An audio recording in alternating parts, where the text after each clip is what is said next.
everybody. Welcome back to Florimagoria. I'm your friendly neighborhood kitchen witch, Susie Bianco. And today we are going to get started with some planting in the raised bed garden that we made with the seeds that we started in previous episodes. So it's going to be pretty cool. But first, we need to talk about planting medium, or dirt. I did get yelled at once by an ag student from Penn State who was like, "It's not dirt, it's soil." It's fine, whatever you want to refer to it as. Let us get started. So this is typical potting soil. It's not top of the line or anything. It's like a cheap version of Scott's, I think. And as you can see, hopefully, it's nice dark soil. It's got little white bits in it. It's got different textures, and it's nice and aerated. That's a very important thing. All right, this is really what you're aiming for a planting medium. I know it's a good across the board medium. I know when we talked about in our aloe episode, we talked about fast draining succulent soil, and you can use this as a basis for that, but you need to be very careful because this is designed for a different type of plant that needs to retain moisture. So it's great for gardens, and we are going to talk about why exactly. So I have another bowl here. This is garden dirt. It's garden soil. I'm sorry. It is also Scott's. And as you can see, it is very, very different. We have these large clumps of dirt in here. When I bought it, it was, oh great, I've got a pill bug in there. Oh, that does not bode well. So when I bought this, I bought it thinking it was potting soil. It is not potting soil. As you can see, it is very clumpy. It is also very dark, and if you take a whiff of it, it smells very heavily of fertilizer. So it is nice, healthy soil, but the problem is it is so compact because it doesn't have these nice textures in it that we'll talk about in a minute. And it will seriously hinder the growth of your plants, especially if they're very young when you put them in. So if you buy garden soil, do not worry. You can put in additives to make it more like potting soil. What I would do, though, especially when you first put it in, is take a tiller, take a garden trowel, like a small hand shovel, or take a large normal size shovel, and you want to go in and really just chop up this as much as you can. You see there are these real big chunks in here. It's very chunky, and you don't want that. You want it to be nice and loose, like our potting soil example over here. So you can use this, but just be very careful if you do. Just to break it up a little bit and add, and like I said, it has some fertilizer in it, and it has a lot of fertilizer in it. I bought it at Ollie's. It was sitting in the store, and I bought 4 bags, and I drive a hatchback, and it smelled so much. Dan and I had to drive 20 minutes home with our heads sticking out of the car windows like dogs. It was an interesting experience, but that's how you know that it's got a lot of good fertilizer in it. It's stinky. And that is true. It's just the problem is it's just so thick and chunky that it will cause problems if you don't break it up. And also I have another example here. Dan and I have been doing some landscaping, and he's been cleaning all the dirt off of our bricks in the front of the house. So he's been saving some of the dirt for me. I had a bit of an idea for an experiment that I would take the dirt and clean it up a little bit and try to use it, because it seems like it's decent dirt. The problem is I live in a very old house that was not taken care of well at all for the first like 80 years that it was around by the people who lived here. So there's all sorts of stuff in the dirt, least of which is just, small rocks and things like that. It's, there's a ton of broken glass, old broken plastic,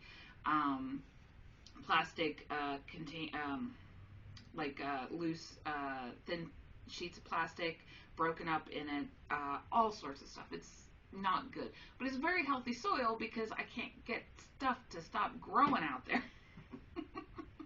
So part of the reason why I'm always making raised bed gardens is mostly due to the soil that is in the ground.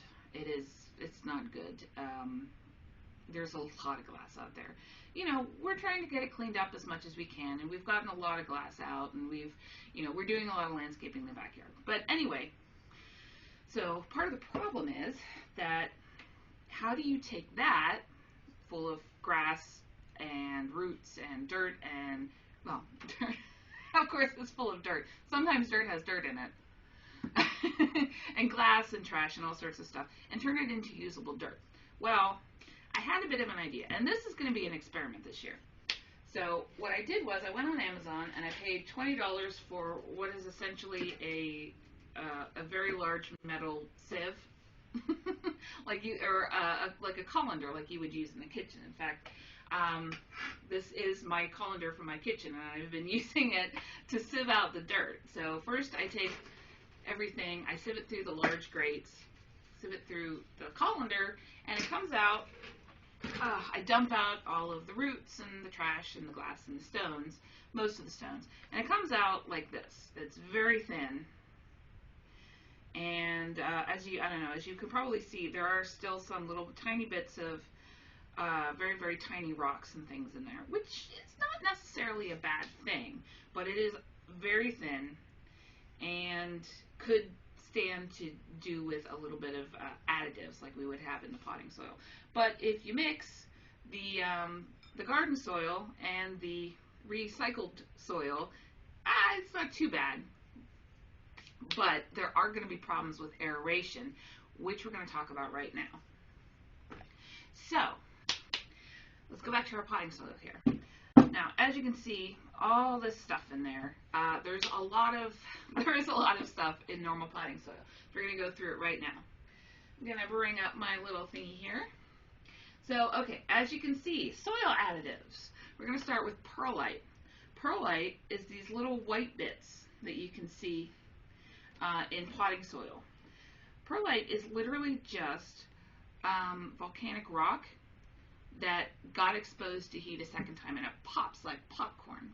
So they literally are just little tiny rocks, similar to the very small rocks that went through the sieving process in the recycled soil.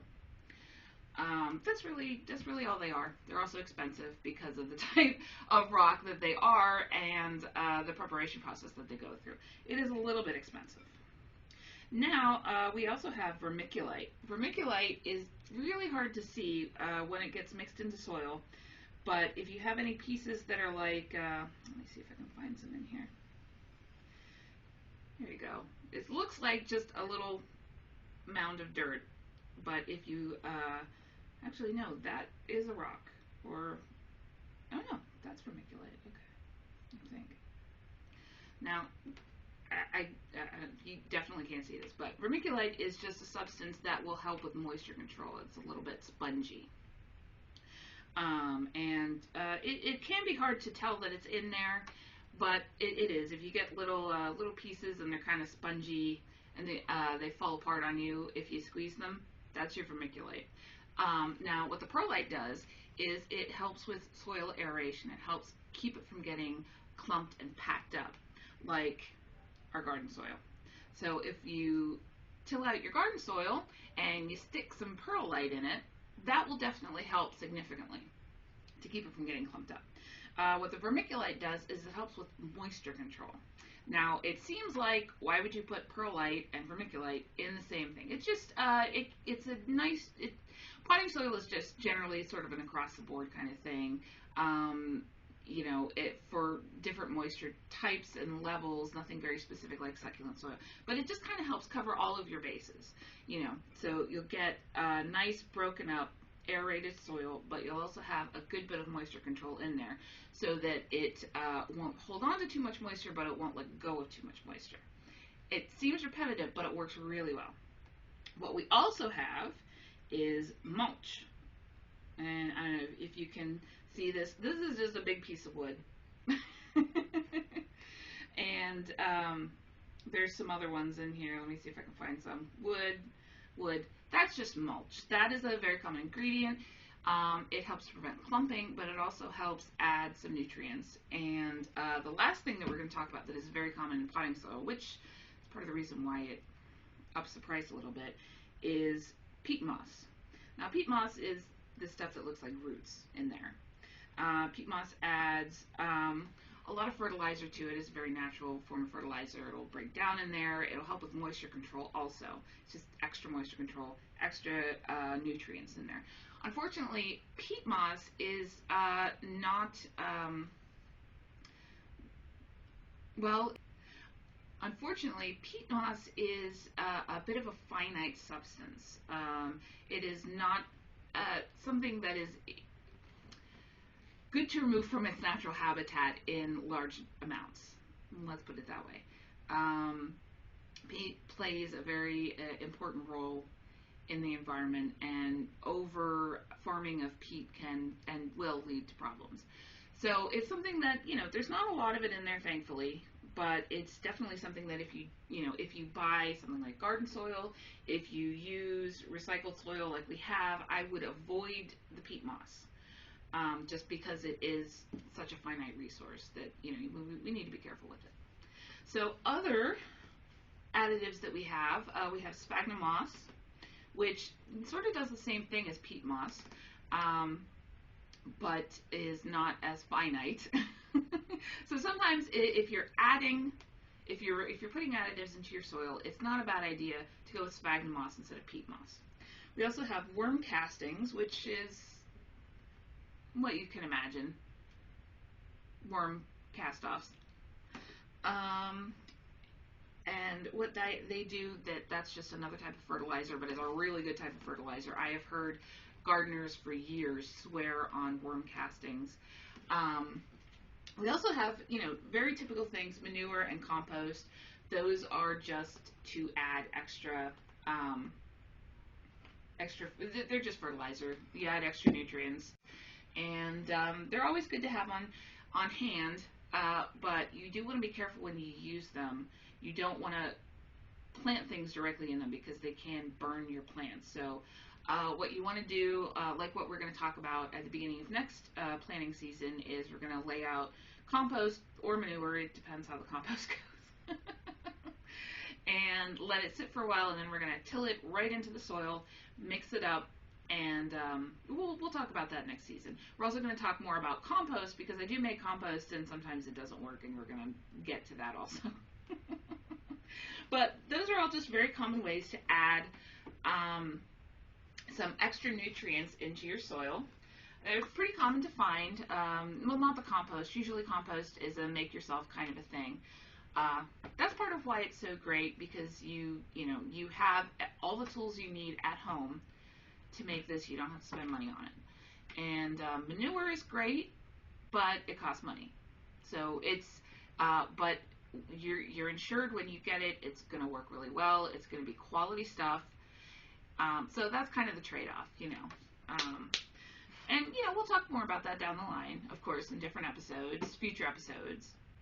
Now, there are other fertilizers you can add after the plants, after they've been in there a while. Like I have plants in pots that have been in there a while. I do need to go in and switch the pots out, switch the dirt out a little bit. And we'll do that in another episode too.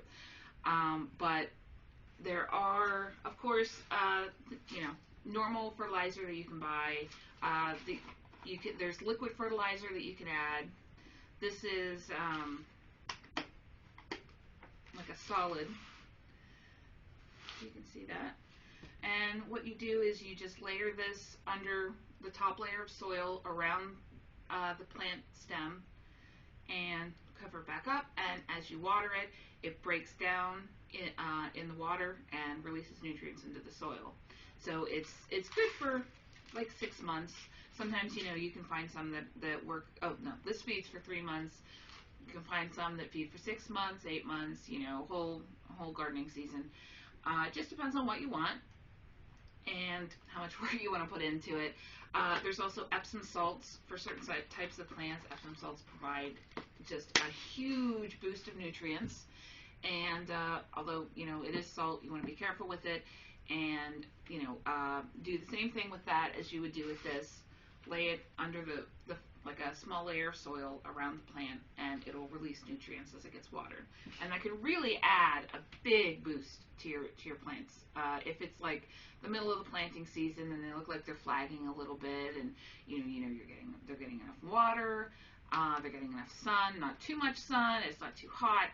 If they're still flagging a little bit, just give them a little bit of Epsom salts. Just give them a little bit of a fertilizer bump. And these are great because they can just release nutrients as needed into the soil over time. Or you can get those they have little bottles that you can attach to your hose outside, and they spray and they feed for a while. Those are good too. But that's always something to keep in mind. All right, and one other thing we need to cover before we go out and have fun and get dirty and plant stuff is some administrative crap. Not nearly as fun, but it is important.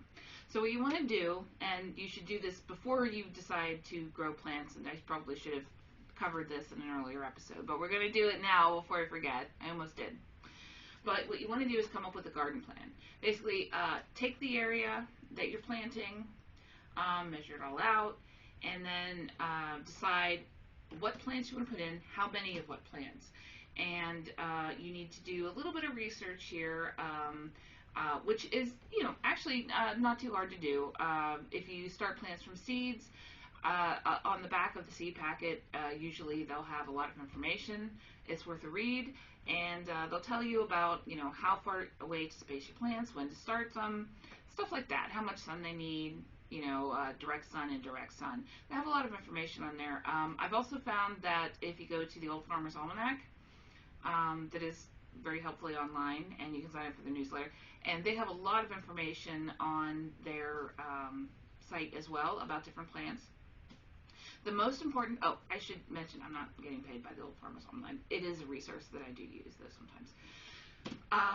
But the most important thing, I think, to learn about is the depth and width that you need to plant your plants at, the amount of space that you're going to need for the root structures. Now, I've been doing this a long time, so I have a bit of a shorthand. I know pretty well how much space everything needs. You have stuff like squash and tomatoes that have a fairly big root signature that you need a few feet, square feet around in order to accommodate them comfortably. Also, as far as depth goes, same thing. Then you have smaller stuff like herbs that don't have very much of a root signature. Stuff in the middle, peppers, jalapenos, bell peppers are about in the middle, strawberries, stuff like that. So when you're coming up with your garden plan, it's very important to really sit down and figure this stuff out. Look at the size that you have, the area that you can plant in, figure out, it's almost like putting together a puzzle. How many plants will I need of this type, of this size? How many plants can I fit in around it of this size? And what I like to do is build something like this. This is my garden plan. It's a little bit wet because I was out sorting plants earlier and it decided to rain. I always pick the best days for shooting when I have to go outside. It always seems to be raining. Today is no different. We may have to film on the porch again. I don't know. But basically this is just, I have everything separated up into grids, and you'll see when we get outside I've done that also, just to get an idea of the area that I have that I can work with. So, and also I have, where is it? Here it is.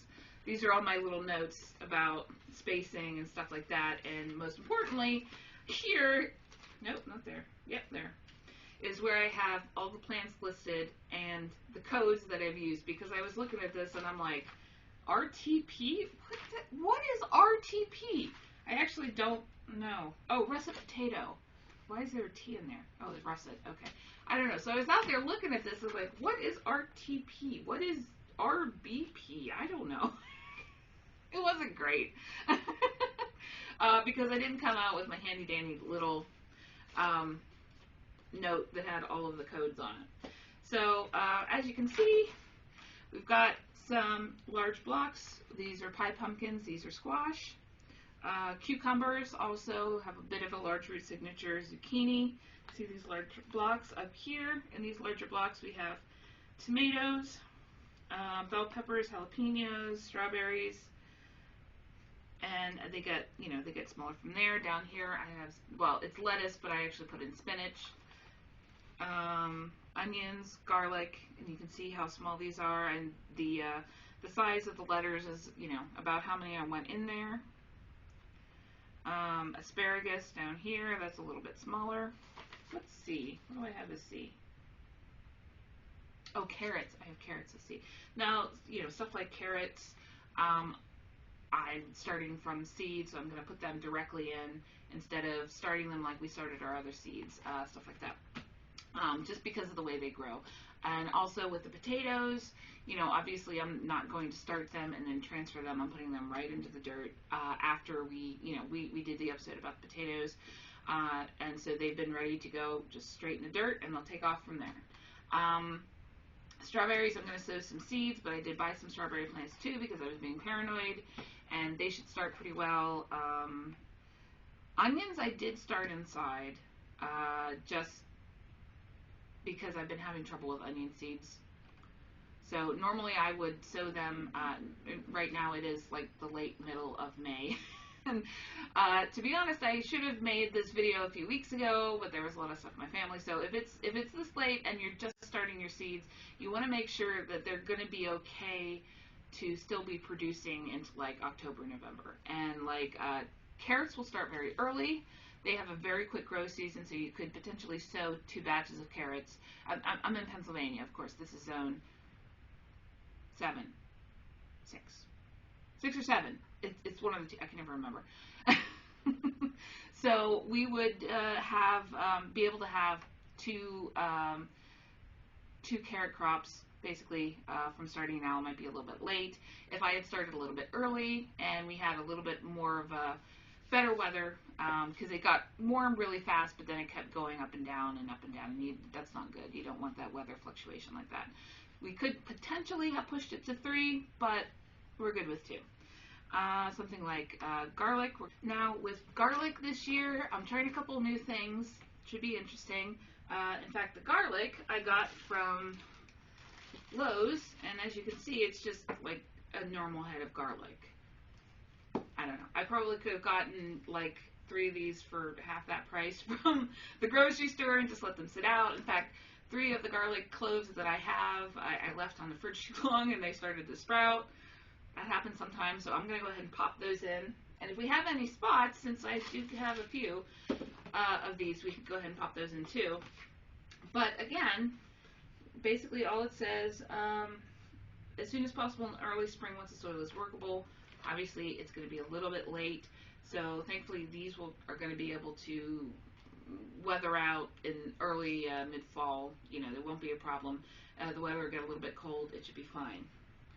And all it says is cooler temperatures, so it might be a little bit hot for them where we're putting them. We should probably move them to the back, but I didn't think to look at this before I came up with my garden plan. I didn't think, and it may cost me a good garlic crop in the future. So in the future, what I would do is I would put them further back here along where the tomatoes are and let them grow around the tomatoes. But, well, I made a mistake this year, and we'll try it next year. And basically it says, separate cloves from garlic bulb and plant pointed end up in a 4-inch deep hole. Space the cloves 6 inches apart in a row with 12 feet, with a foot between rows. And we can do that. So basically what you're going to do is just separate your garlic, pull out your cloves. You can see this little top here. Set that up. Doesn't need to be out of the soil, and it'll sprout and it'll grow a whole bulb from it. Now that is actually pretty interesting because like potatoes and onions, even though I haven't quite figured it out, supposedly celery, you can do that too. Pineapples, carrots I've heard, romaine lettuce. A lot of these things you can actually just recycle and start them over again. Just trim them off as they come up, and it will out of a small amount it will reproduce an entire plant for you. It's actually pretty cool. And I'm also starting asparagus this year, which is interesting. I bought the asparagus. I don't know how to start asparagus. But my physical therapist, Barb, again, is amazing. And she's like, you should grow asparagus. It's super easy. You just have to buy it, you know. And so basically, well draining soil, plant in full sun. And on here, you know, we have our asparagus is down here. It's going to get a lot of sun. It's down in the front. So it says dig a trench 5 to 6 inches deep and spread out the roots in the bottom, 12 to 14 inches apart, covering with 2 inches of soil. So it doesn't have to be, that's not going to have a huge root structure. It's going to be a little bit on the shallow side. It says the roots will grow no matter how they are placed in the trench. That makes my job a lot easier. And then over a period of several weeks, continue to add soil as the plants begin to grow until the trench is full. So what we're going to do is basically dig a hole, put them in, add a little bit of soil, let them start to root, and then just keep adding soil in as it grows. So that's pretty interesting. Let's see. These are my asparagus roots, apparently. So this is going to be a fun experiment for me because I've never grown asparagus. I eat asparagus sometimes, but not that much. And I've been meaning to change that, but every time we go to the store, the asparagus does not look good. So we're going to be, yeah, I don't know what to do with this. Oh, here it is. There's, as you can see there, it all kind of converges into a little root end there. So that's where the plant's going to come up from. So let's separate that. And that is one asparagus plant. So yeah, this should be pretty fun. And let's see, I think the only other thing I need to talk about is plant hardening. And that is basically you want to leave your plants out before you, this goes for, you know, if you start your plants inside. You want to leave them outside for a few days. I've had mine sitting out there for a couple of weeks because I've been pushing this episode because of life stuff that could not be helped. But it's similar to like when you get a fish and you put it in your fish tank. I don't know if anybody's experienced this, but like you want to take the bag that the fish is in, put it in the water, let it acclimate, and then take it out, pour it in the fish tank. You want to leave it there for a few hours just to make sure it acclimates to the tank. And that's really what plant hardening is. You want to leave them outside for a little bit, let them get used to the very different climate outside, and toughen them up a little bit, and then pop them in the ground, and you should be good. So make sure that you're not just taking your indoor plants out and putting them in. Just give them a little time to adjust, and they'll be fine. They'll be healthy, and they should go in without a problem. So for now, we're gonna head outside. Hopefully the rain has died down. And we're going to go ahead and get started planting, and it's super exciting, and I love this part of any spring. This is the best part of the spring for me. So I'm really glad that you guys are all here to enjoy it with me. So we'll see you in a couple minutes outside. All right, welcome back. We're outside, and we're going to go ahead and get started planting. I have everything pretty much laid out where it's going to be. We're not going to do all of this right now, but one thing that I find helpful, as you can see, I have little strings out here. Now this is just trying to divide up the plot. This is just trying to divide the plot up into more workable sections, so it's easier to estimate the amount of the size of the root system a little bit better visually. So you can sort of pack a little bit more in, but still have enough space for everything, regardless of the root size. So we're going to go ahead and get started here. As you can see, we have a lot of tomatoes. Always tomatoes. Back here we have corn, which is going to be not in this, it's going to be in these back here, just because I've had issues with corn before, so I like to give them a nice burst to spread out how they want. We have our potatoes that we prepared, all sorts of things in here. I have some seeds that I'm going to start that I stuck somewhere. I don't know. We're going to go ahead and get started.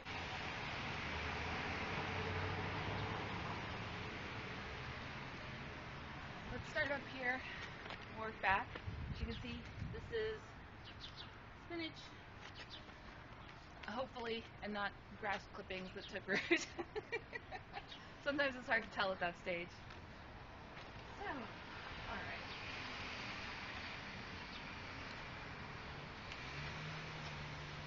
Now, as you can see, these are the planting bags that I used last year.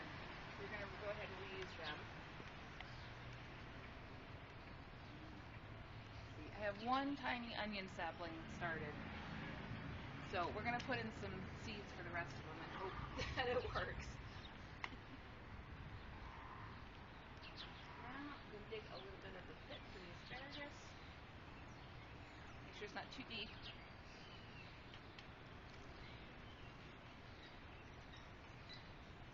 You can put them in however and it'll grow, so go ahead. Put them in however.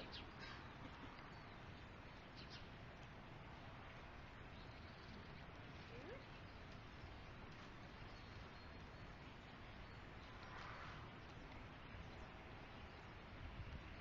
And then cover it over with a couple of inches of dirt. And as that pops up, we'll keep an eye on it and keep going. Alright, now, pie pumpkins. You can see, I'm going to kind of cut this in half here. These are small, so I don't really worry about having to rope them off to get an idea. Okay.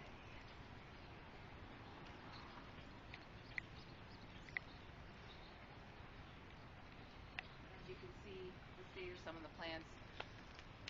This video is a few weeks late, so. Okay, on pie pumpkin.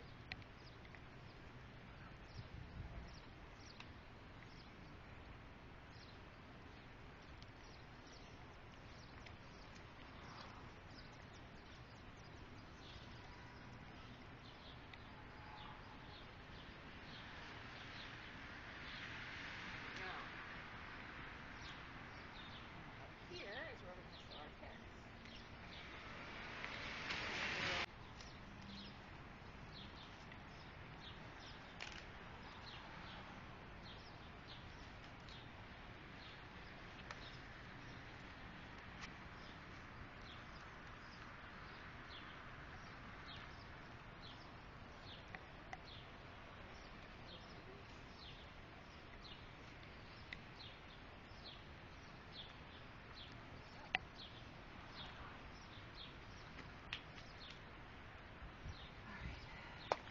It's starting to rain again, so we're going to take a break and try to get the camera up on the porch and keep going.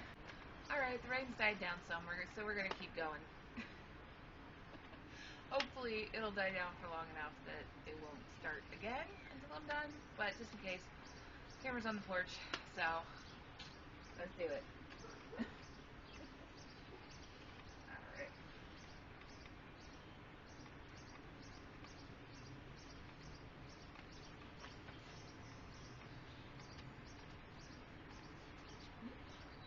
Alright, cucumbers.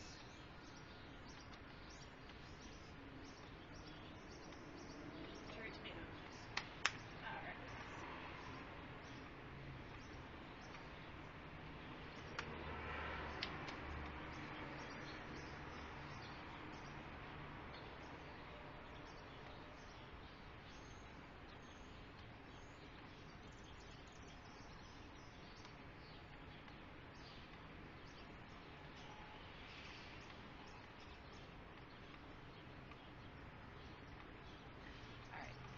I've got 3 cucumbers and 1 cherry tomato plant because the others did not make it, unfortunately. So we're just going to kind of figure it out.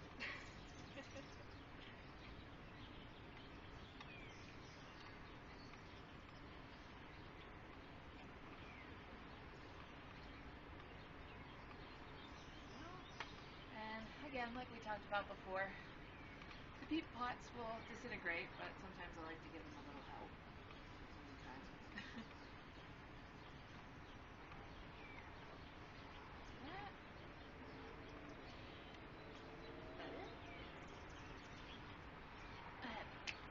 All that extra moisture should help disintegrate it pretty quickly.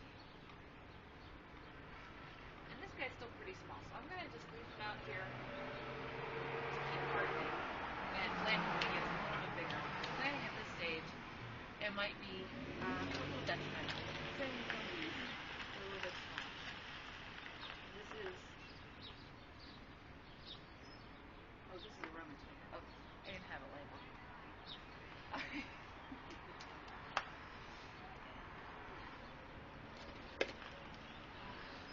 stopped filming before the rain got so bad. I planted some of the garlic down in here.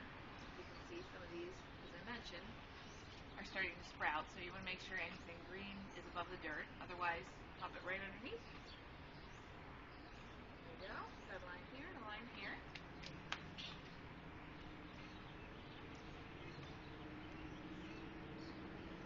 And we can go ahead and finish our pie pumpkins.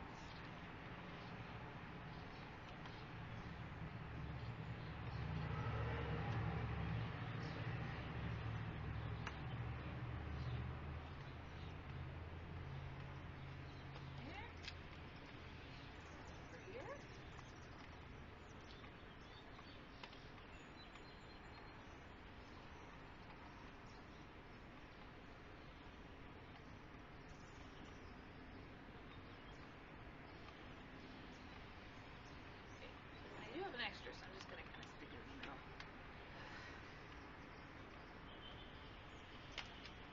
Now with these, just like we did with the aloe, just very carefully. Oh.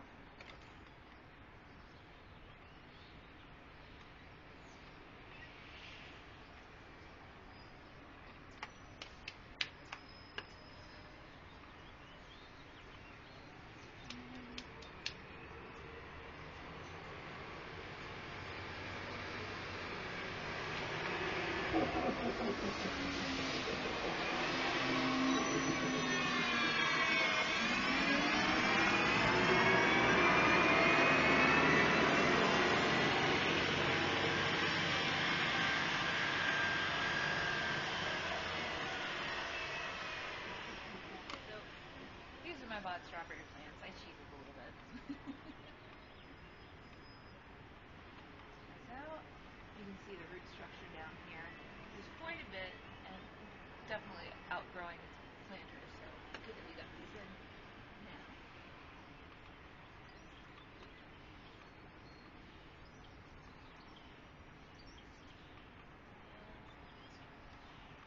Again, fingers carefully around the plant. Okay.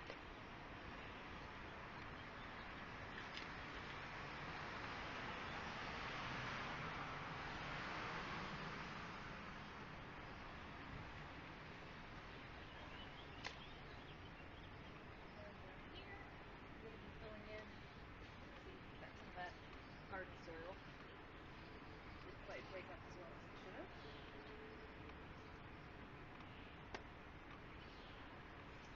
Now we're going to take some of our seeds and go ahead and sow them down here.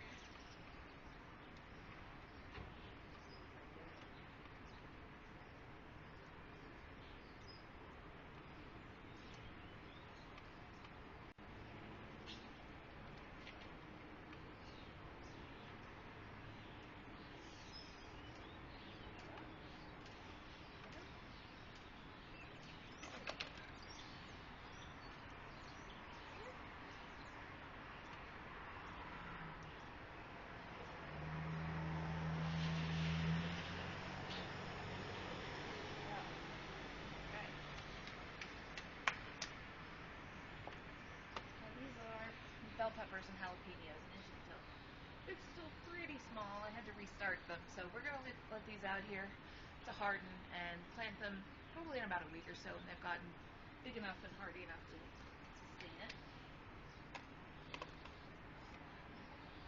These.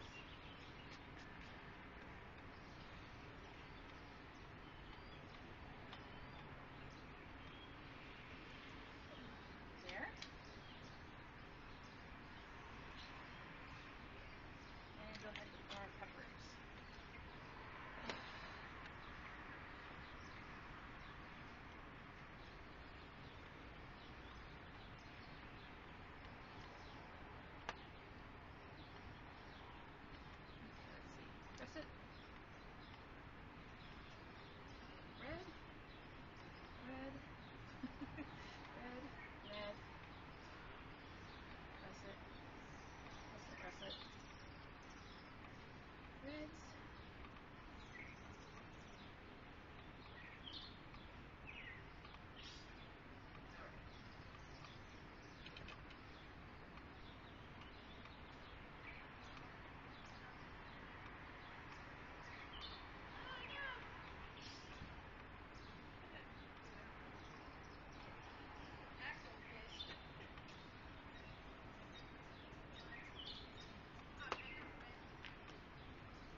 realizing it. Okay.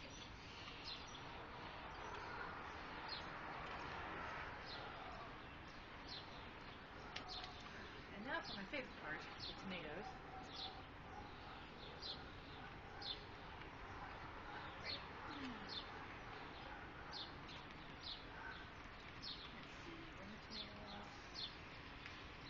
Some of these are heirloom tomatoes, some of these are Roma tomatoes.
Bottoms off.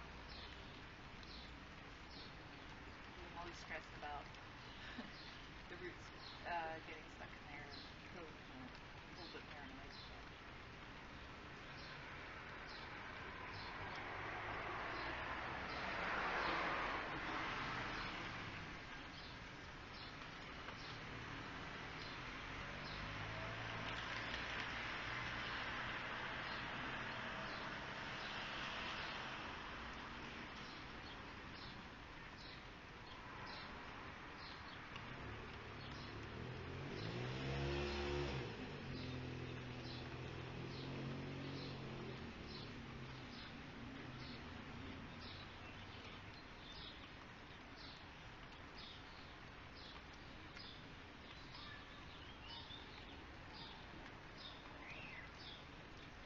So as you can hopefully see, I do need to fill up a little bit more dirt in this. So it's still a work in progress.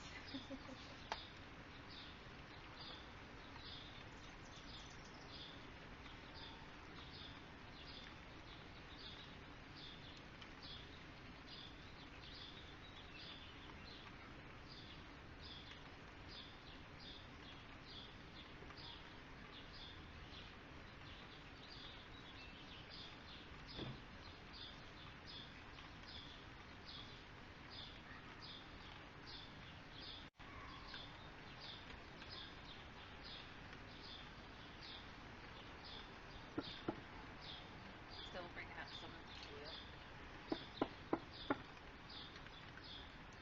Do not till good enough. That happens. Oh, by the way, this is my tiller.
fast as many roots as we can. And that was not a good way to do that.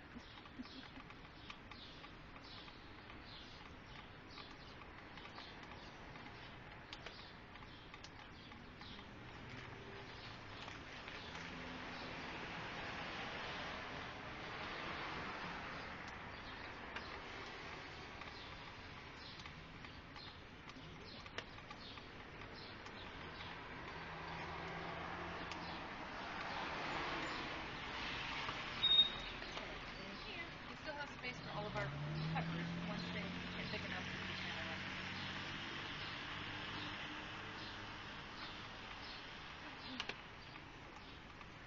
Oh, and also a little bit over here. So let's give us enough room for a couple of bell pepper plants and some jalapenos. And if not, we still have a little bit of room other places, depending on what comes up and what doesn't. Ideally, everything will come up, but you know, that's not reality. So you kind of just have to go with the flow a little bit. All right. Now I'm going to move down and put in our zucchini plants, which I always have trouble with.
Squash, when you do that, you want to kind of do a bit of a mound shape.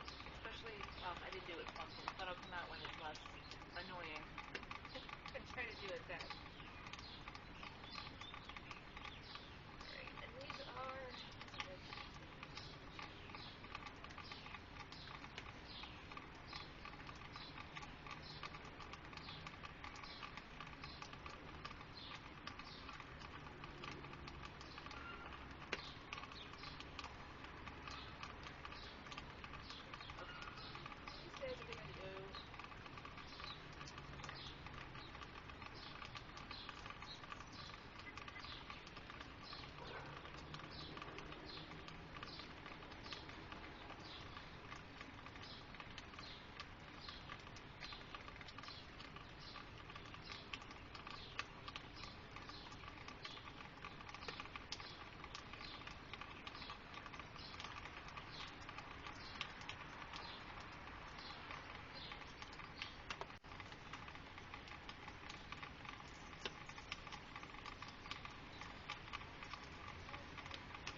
really bad out here, so I'm gonna call it a day, I think, and try to dry this off.